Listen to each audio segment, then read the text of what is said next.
Joining us now with reaction, Fox News contributor, former Speaker of the House, Newt Gingrich. I don't know what to say about this. There's a part of this that is extremely chilling to me, and I would imagine you have the same reaction when you just look at the basic facts here. Look, I think you have to back up a minute and take a long view. You have a totally corrupt New York system. It's corrupt from the governor to the state legislature to the judges to the prosecutors. Basically, it's the Sopranos running the government. It's totally corrupt. We were first really given a brilliant insight in this by Tom Wolfe in a novel called Bonfire of the Vanities 40 years ago, where he outlined the depth of corruption between the prosecutor and the judge. Nothing has changed. It's just got worse. So let's start with this notion. New York now is a corrupt state.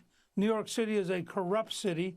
Any business that does business in New York is stupid because you are at risk of a corrupt prosecutor and a corrupt attorney general ripping you off. Now, Trump's a unique case because he is the most powerful anti-establishment politician since Andrew Jackson. So he is an enormous threat to every corrupt politician in the country, from Joe and Hunter Biden down through New York and on to California. And that's what we're witnessing. But we got to look at the larger historical picture. This is a deeply corrupted state which has driving people out of the state. I think the latest number is 600,000 tax-paying New Yorkers have left. And you'll see it in the size of the state government's budget deficit. Same thing's happening in California.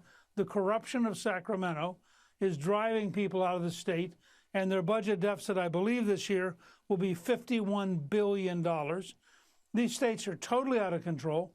Donald Trump happens to be the example, but he's an example of a deeply, deeply corrupt system.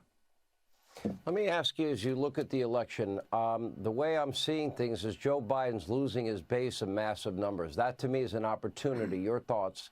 How would you seize on that opportunity? How would you take advantage of that opportunity? Well, this may surprise you. I think that the country wants ideas more than anger. I think that the country wants to see a presidential candidate in the big cities. I hope that Trump will plan for 7 or 8 or 9 speeches from Philadelphia to Baltimore to New York to Boston to Chicago to San Francisco. You know, the voters of San Francisco, just by 2 to 1, voted to require drug testing if you're going to get welfare. Now, that is a big shift. And I think there's a country out there that would love to have a presidential candidate who is unifying, visionary. I mean, he ought to ally himself, for example, with Elon Musk and lay out a space program for the next decade that would inspire every young American to believe they had a great dynamic future. If Trump will be positive and aggressive and go everywhere, African Americans, Latino Americans, Asian Americans, Native Americans, young people, young people is the biggest drop in Biden's support because all of a sudden they discovered being woke means you're not going to get a job, you're not going to buy a car, you're going to have to live with your parents, you have no future. And they suddenly figured out, that ain't a very good deal.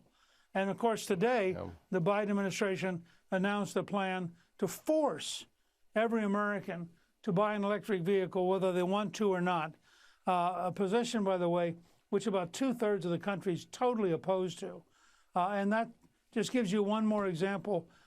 You have a left wing, which is crazy, and a president who is suffering from cognitive problems, and his family is totally corrupt.